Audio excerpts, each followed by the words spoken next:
Olha, na Litoral FM agora são 12 horas e 24 minutos. É o seu programa Alô Litoral, a informação de credibilidade na costa do Dendê.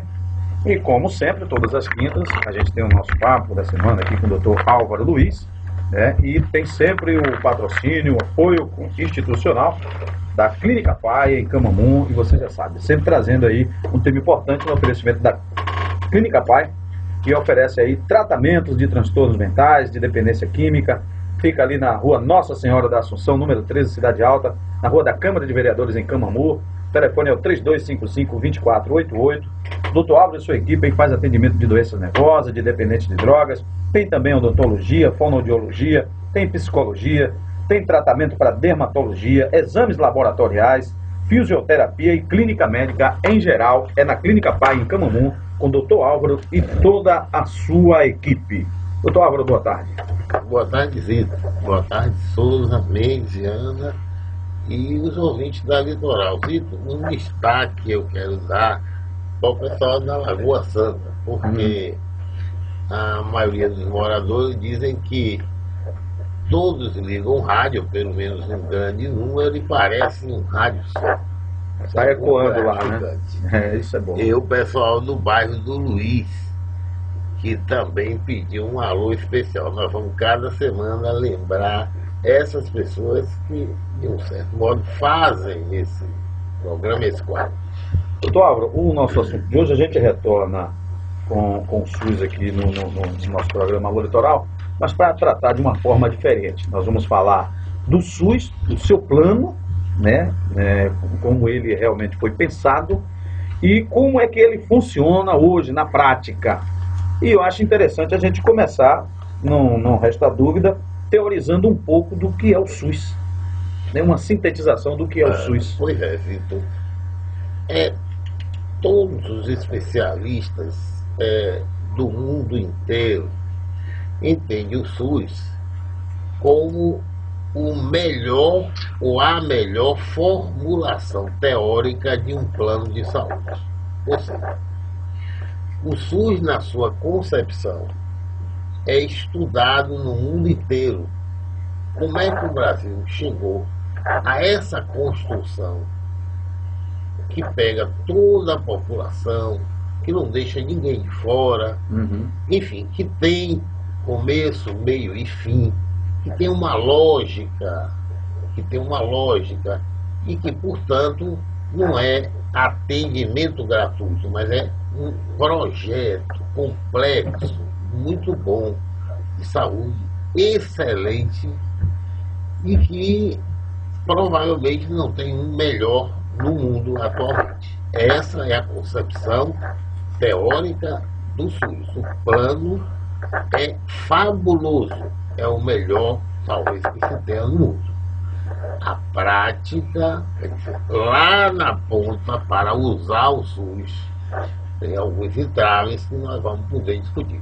Então, na chamada do programa, a gente disse, né, que o plano é muito bom na sua formulação, na teoria, mas que deixa a desejar, dizem assim os usuários nas pesquisas, deixa muito a desejar na prática.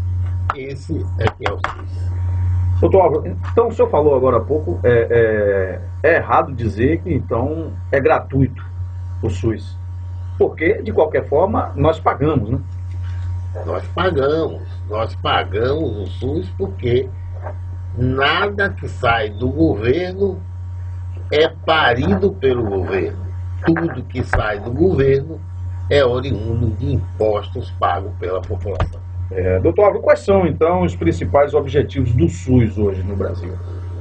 Olha, veja bem, o SUS, primeiro, ele tem como objetivo ser gratuito, né? Completamente gratuito. Não se deve pagar nada para usar o SUS. Segundo, ele é universal. Basta ser brasileiro, não precisa mais, como antes, como foi antigamente. O cara tem uma carteira de trabalho, ele tem um contrato de trabalho, nasceu no Brasil, faz o cartão SUS, o recém-nascido já pode ter a primeira carteira dele antes da identidade, antes do CPF, o cartão do SUS. Cartão SUS. Então é universal. Não discrimina raça, sexo, condição social, política, religiosa. Né? O SUS, ele tem um comando único. Ele tem um comando único, mas ele é descentralizado. Ele não fica só nas capitais, nos grandes centros. Ele entra até a zona rural. Ele vai aos municípios, diferente também de formulações anteriores, que todo mundo fazia romaria em direção às capitais do estado ou às grandes cidades, no caso para Salvador, Feira de Santana, Vitória da Conquista, tá? E que hoje não, hoje o SUS chega a todos os recantos. Então ele é descentralizado, mas quem comanda o SUS em cada lugar é o município, cara. Ele, apesar de ter um comando único, ele tem uma gestão localizada. A gestão do SUS em Valença é feita pela Secretaria Municipal de Saúde de Valença.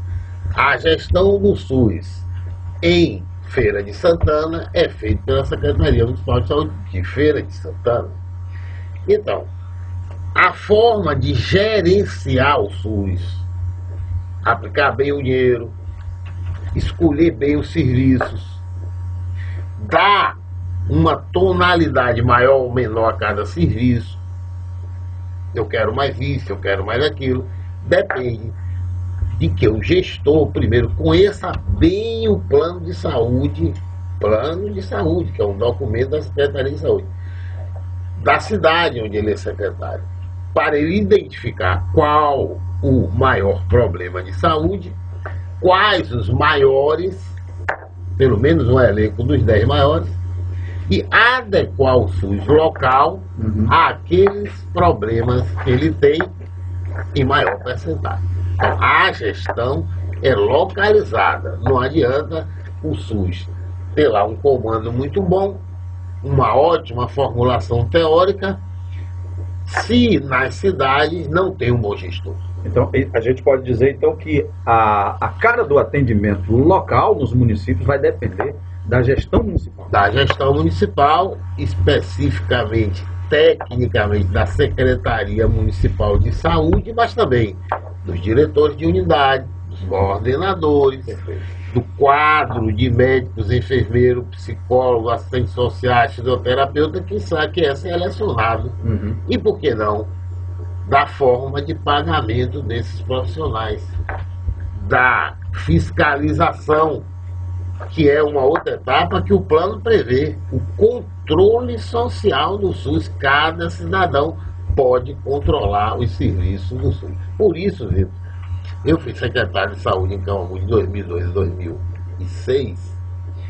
Nós chegamos até os conselhos locais de saúde, ou seja, se fosse em Tuberá, você tem o Conselho Municipal de Saúde. Aí nós idealizamos eleger o Conselho Municipal de Saúde com a vertente Prainha, com a vertente Pedreira, com a vertente Bairro do Luiz, com a vertente, enfim, localizar os conselhos de saúde para que eles tragam subsídios, informações e controle real, que aí cada lugar está sendo controlado, para o Conselho Municipal de Saúde, que está no centro da cidade.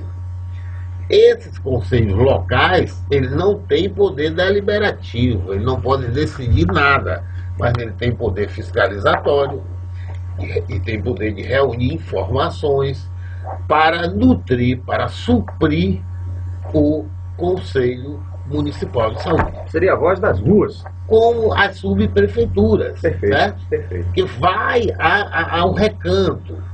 Em Camamu iria a Barcelo, iria a Tapuia, iria a Travessão, iria a Orojó, porque a centralização não é boa. O Conselho Municipal de Saúde ele fica no centro da cidade, mas lá não. O cara abre a janela, tá vendo se o posto está funcionando, se a fila está grande, né? Se o médico chegou, se o enfermeiro está cumprindo horário. Então, a gente chegou a iniciar a discussão para colocar os conselhos locais de saúde que iriam suprir de informações e fiscalizar, suprir de informações do Conselho Municipal de Saúde. Doutor Álvaro, na sua essência, o Sistema Único de Saúde, como a gente já falou aqui em outra oportunidade, e em pesquisa a gente observou, como o senhor disse, elogiado por outros países, né? A própria estudado nas universidades, né? O projeto, ele é dissecado, é estudado nas universidades. Certo. A própria comunidade reconhece que seria, se funcionasse como deveria, né, um ótimo, né, instrumento para oferecer uma saúde à população brasileira que fosse, no mínimo, digna. No mínimo digna. Mas quais são os gargalos desse Sistema Único de Saúde que não oferece essa saúde digna à população brasileira, doutor? Olha, primeiro, Zito, antecedendo aí, para completar a pergunta anterior, o SUS, ele é tão importante hoje na vida do brasileiro que é o único plano de saúde que faz as coisas mais caras. Os planos de saúde privados saem de baixo do tratamento do câncer, saem de baixo da hemodiálise, dos transplantes, transplante de coração, que é o mais feito no Brasil, entendeu? Tudo que é muito caro, o tratamento da AIDS, o tratamento da dengue, ou seja, o tratamento da dengue paliativo, mas o combate à dengue. Aí o plano de saúde sai de baixo. Aquele exame de imagem mais caro também, tem limite. Quem é que vai pagar isso? O SUS. E o SUS funciona bem para os procedimentos mais caros. Aí o que é que a gente precisa? Que o SUS funcione bem desde a atenção básica até a alta complexidade, que é o exame de ressonância, tomografia, a hemodiálise, a UTI. Aí, claro que esse plano precisa de maturação, de tempo, mas precisamos formar bons gestores. Não é pegar qualquer pessoa e botar na secretaria. Os gestores precisam estar preparados.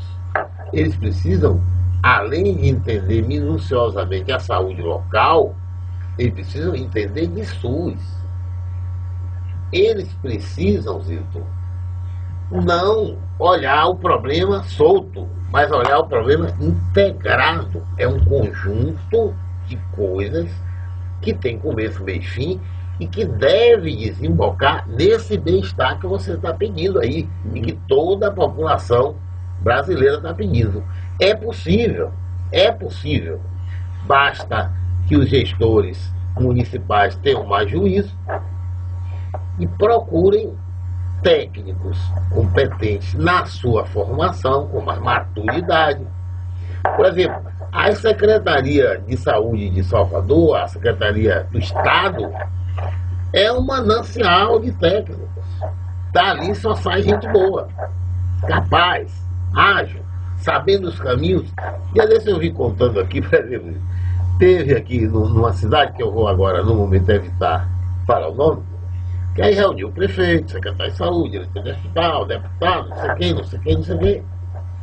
E foi ao secretário de saúde estadual pedir dinheiro para um determinado hospital. Ora, meu Deus, o secretário de saúde estadual não dá dinheiro para custeio, seus filhos. O dinheiro para custeio já está previsto lá na cota de medicamento, na cota de PSF. Ele não dá dinheiro para gastar no remédio, no medicamento, além do que já está aprovado.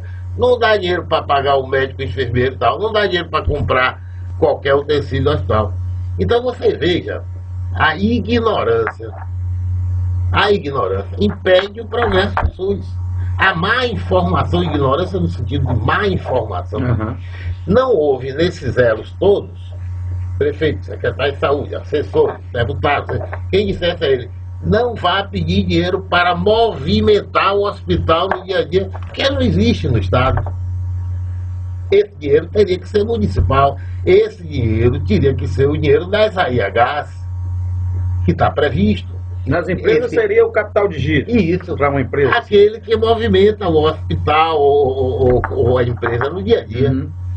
O que é que o Estado faz? O Estado já tem sua cota do PSF, sua cota de farmácia, sua cota disso, sua cota daquilo. Bom, fora isso, o Estado faz alguns convênios. Você quer ampliar um hospital, aí você pode recorrer ao Estado. Se ele tem lá, você vai negociar com ele, vai pressionar e tudo. Uhum. O governo federal, fora o que já está previsto, né, na legislação, não adianta você pedir dinheiro a Dilma. Porque Dilma não vai dar dinheiro. Você tem que fazer um bom gerenciamento, você tem que ter um bom controle, você tem que saber estatística aplicada, não adianta os números soltos. Você tem que reunir o tempo todo, você tem que estar presente, você tem que ser atuante. Você não pode ser um diretor de fachada, você não pode ser um diretor ausente, você não pode ser um diretor decorativo.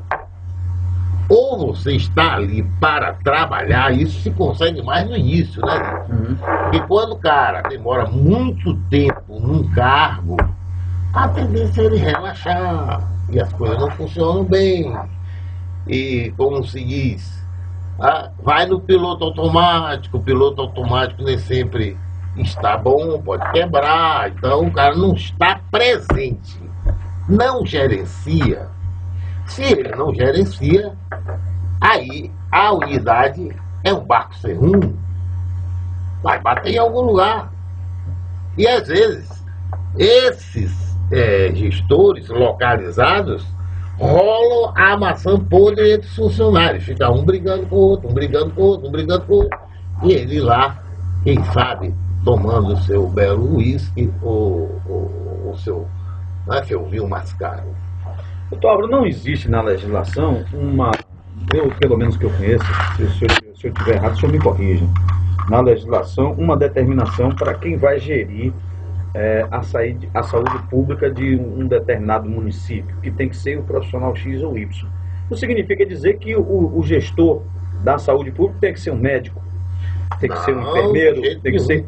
Já foi assim, pode ser qualquer profissional escolhido pelo gestor geral, prefeito. Uhum. Agora, recomenda-se que seja uma pessoa habilitada a lidar com a gestão, ou seja, um bom administrador. Ou ele sabe, né, as minúcias do SUS e do município, etc., ou ele contrata assessores competentes. O que não pode é amador, porque não se brinca com a saúde das pessoas. Vou lhe contar uma outra.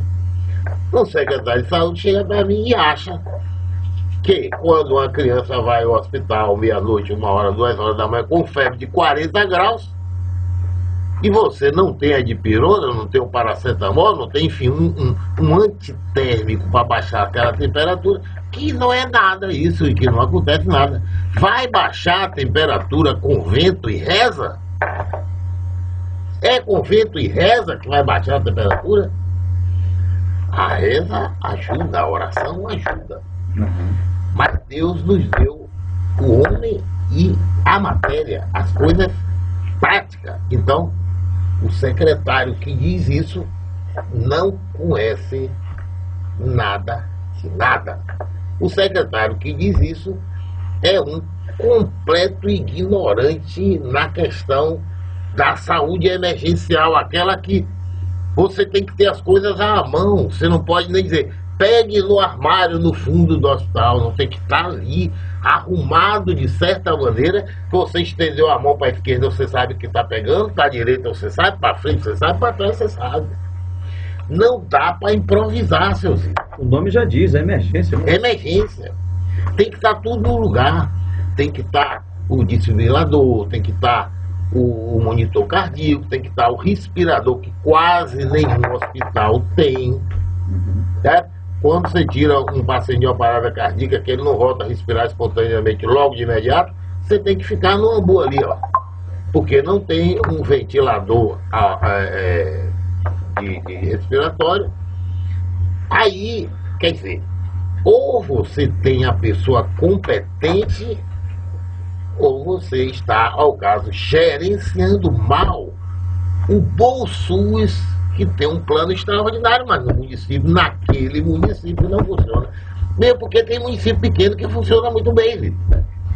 Ali, perto de Piauí, você encontra cidades onde a saúde está extremamente organizada. Organizada na mão do secretário, nas rédeas do secretário. Os diretores cumprem.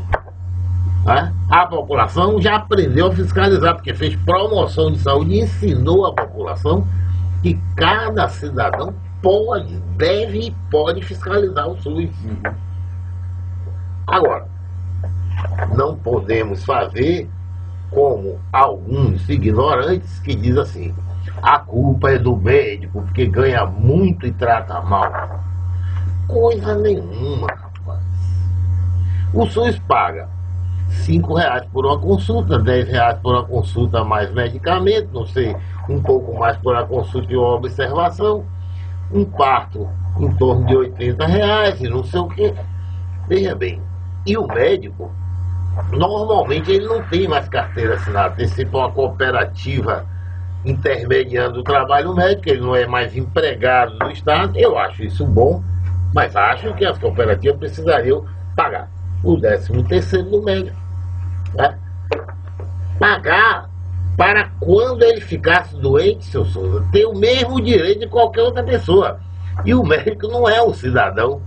Ele, enquanto médico, as pessoas olham ele só fazendo o tratamento, esquece que ele é de carne e osso, que ele fica doente, que ele tem dor de cabeça, que ele tem gripe, que ele tem dengue, que o filho dele pode quebrar o braço, pode quebrar a perna. E o que é que acontece se o médico faltar um plantão? Tem que ser descontado o dinheiro para pagar o outro que substitui. Então o médico não ganha bem, Souza, porque se pagam a ele R$1.000 por mês por um determinado serviço, você subtrai. 13º que ele não tem. Férias remuneradas ele não tem.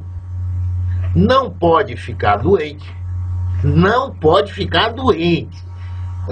É uma máquina que não pode parar porque a população não aceita. E por que a população não aceita? Porque tem gente ignorante divulgando coisas que não sabe. Eu vi aí na conferência de saúde, o cara diz: não funciona nada porque o médico ganha muito e trata a população mal. Ignorante esse cara, não sabe nada de nada. Tem que ficar calado, tem que estudar antes. Estudar o SUS, estudar o que ele está falando. Porque o médico ganha uma determinada soma de dinheiro, só de imposto de renda ele já paga 30%. Vamos pegar 1.000 menos 300, 700. Desconte as férias, vai lá para 600. Desconte o 13º que ele não tem, lá vai para 500. Desconte ele não poder ficar doente, seu senhor, lá vai para 300, seu senhor. Então o cara que disse isso, ou ele é mal intencionado, ele é mau caráter, né? Ou então ele tem que plantar feijão, porque precisamos do feijão para a nossa barriga ficar cheia e para fornecer o ferro para não ter anemia. Doutor Álvaro, a gente tem visto sempre reclamar, né? E também a gente entende que o investimento na saúde no Brasil está muito aquém daquilo que deveria. Mas a gente vem também com essa visão de que mesmo pouco é preciso saber administrar, é preciso saber empregar, gerir esse recurso por menor que seja. Aí, não é verdade? Aí, sim, quer completar a pergunta? Não, e é isso que a gente quer fazer um paralelo aqui. Você veja como é interessante. Aí, o município é o único que cumpre. Veja bem, quando você trata dessa questão, se quer ceder, mas ela que é tão importante para a gente ver, quer ver novamente a questão que você colocou aí, as 3 instâncias de governo. De cara, o governo federal tem mais de 20 anos que ele não deixa aprovar a emenda constitucional número 29, que obriga o governo federal a colocar 10% do PIB na saúde. Inadimplente. Não sai da inadimplência. Por quê? Porque ele não permite que a bancada dele leve para votação, porque ele controla lá de um certo modo o presidente da Câmara e do Senado nas suas negociações. E aí ele não quer fazer e ele cobra dos municípios, que aí sim, aí os municípios estão penalizados. Porque quando o governo federal manda uma equipe de PSF para um determinado município, ele está mandando uma despesa de 50% do custo daquela equipe. Agora, para a população entender isso, então é preciso que o secretário de saúde entenda tudo isso e venha dizer à população. Esclarecer, né? Não é? E que ele passe para as pessoas da saúde para elas multiplicarem essa realidade. Que no caso o município é penalizado. Então o governo federal diz assim: é bom que o município tenha 100% de cobertura. Eu dou a minha parte, o governo federal. O estadual diz: eu também dou a minha. Mas ele empurrou uma despesa de 50% do custo para os coitados do município, que normalmente não tem condição de pagar esse custo elevado. Doutor, se a população tivesse acesso a essas informações como deve ter, como deveria ter, melhor explanando aqui, talvez utilizasse melhor. Ah, com certeza. Então, uma das coisas que a população não faria era chegar num hospital, no horário de pico, onde acontece de tudo. Hospital é igual a bar, abriu, entra qualquer coisa. Entra o infarto, entra a gripe, entra o cara que quer pedir o exame, entra o cara que não tem nada, que tomou banho e quer se divertir.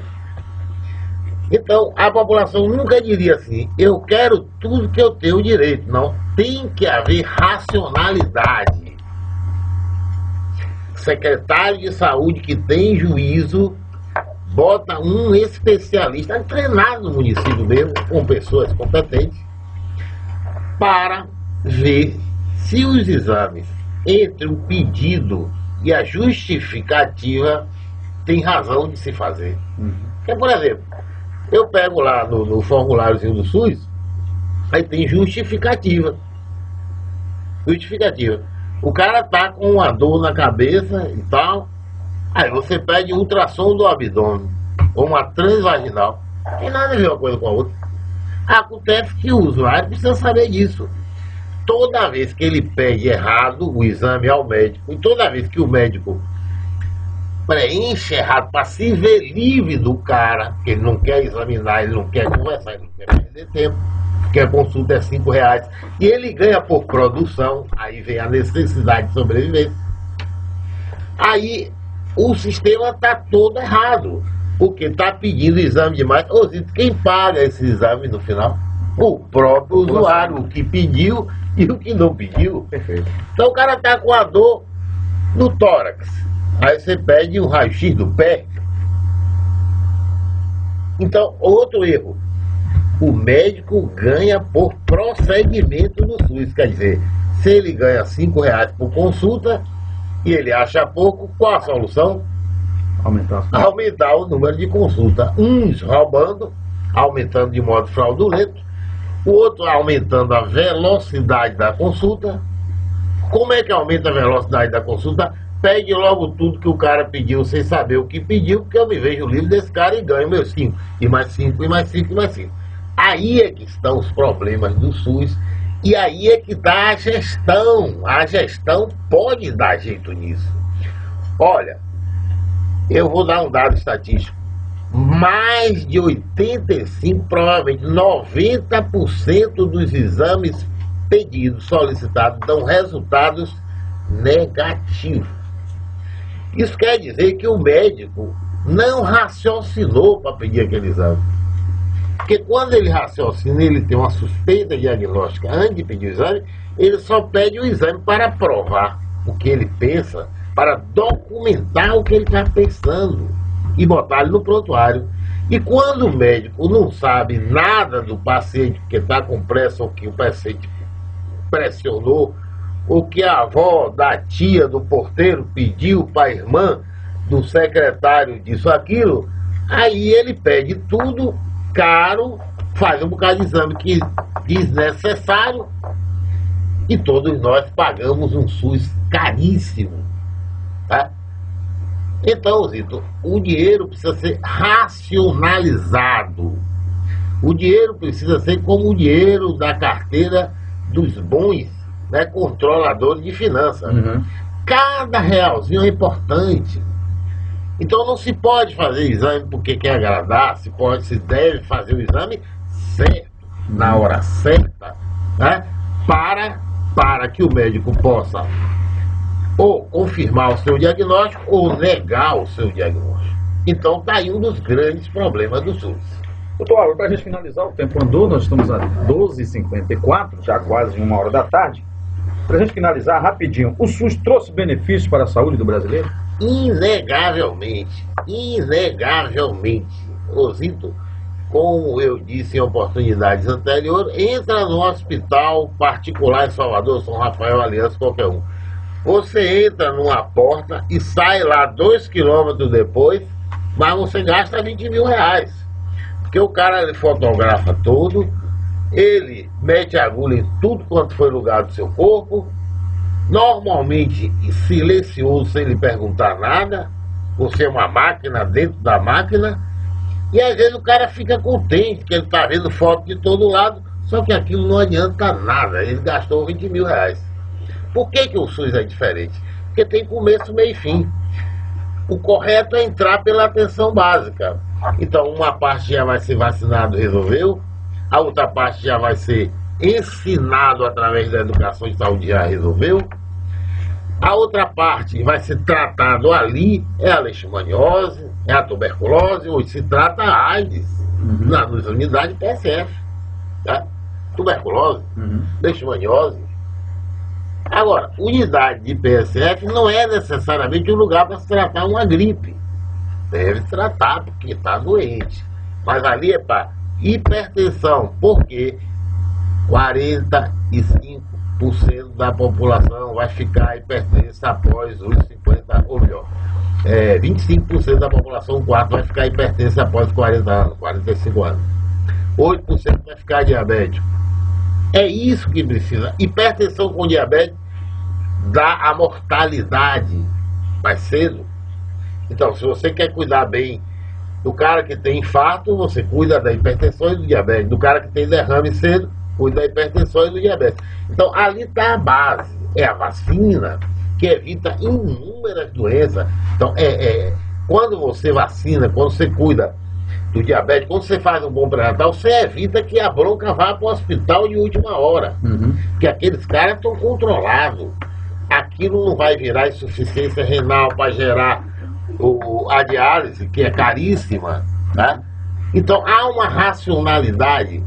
Passou pela atenção básica, vai para a média complexidade, passou para a média, aí um pouquinho vai para a alta complexidade. Quer dizer, um grupo pequeno vai fazer a tomografia, a ressonância. Um grupo pequeno vai fazer a diálise. Mas não é como a saúde particular, privada, que a lógica é gastar mais para dar lucro à empresa. No SUS não. A lógica é prevenir o máximo possível para gastar menos. Ok.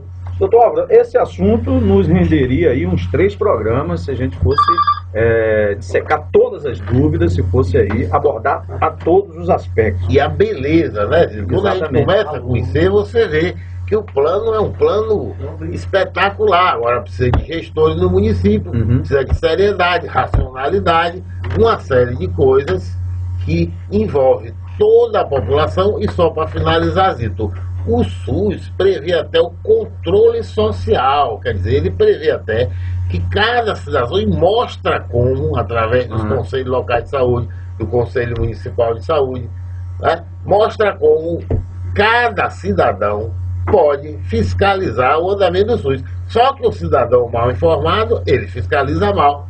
Perfeito. Ele reclama do que não devia e come mosca no que devia.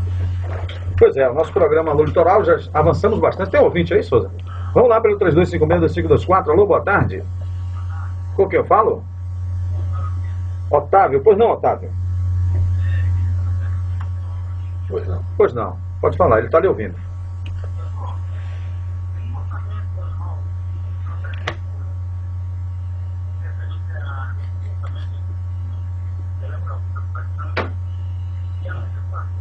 Está cortando. Se você puder Olha, nós não estamos ouvindo, está cortando o som, e você pode repetir para a gente tentar entender melhor. Exato.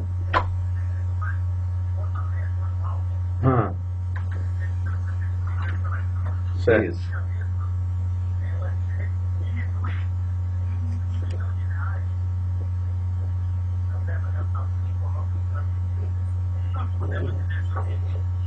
Primeiro precisa ver se essa retirada está dentro ou fora da lei, né? Porque os municípios têm uma cota obrigatória mínima de 12%, se eu não me engano, 12% de aplicação para a saúde. Ora, se o cara está aplicando 30%, ele pode tirar até esse dinheiro, né? Mas se ele está no teto de 2%, não pode tirar absolutamente nada. Se ele está dentro do teto que a lei determina, ele não pode tirar nada. Se ele tirar acima, ele até pode, legalmente. Mas não deveria. Moralmente é que é outra questão. É outra questão e outra. Precisa ver se o município está gastando bem, porque a questão não é gastar muito, companheiro, é gastar bem, com racionalidade, com inteligência, com responsabilidade. Pois é, está respondida aí a pergunta do nosso amigo Otávio. Doutor, mais uma vez, muito obrigado. Obrigado, Zito. Quinta-feira que vem, encontro marcado aqui novamente. Ok, sempre. É um prazer enorme estar aqui com esse convívio e, né, Zito, sabemos que na outra ponta, almoçando com a gente, estão os ouvintes, que é a razão de tudo isso que nós fazemos. Ok, conversamos com o Dr. Álvaro. Nosso papo da semana de hoje foi a respeito do SUS, né?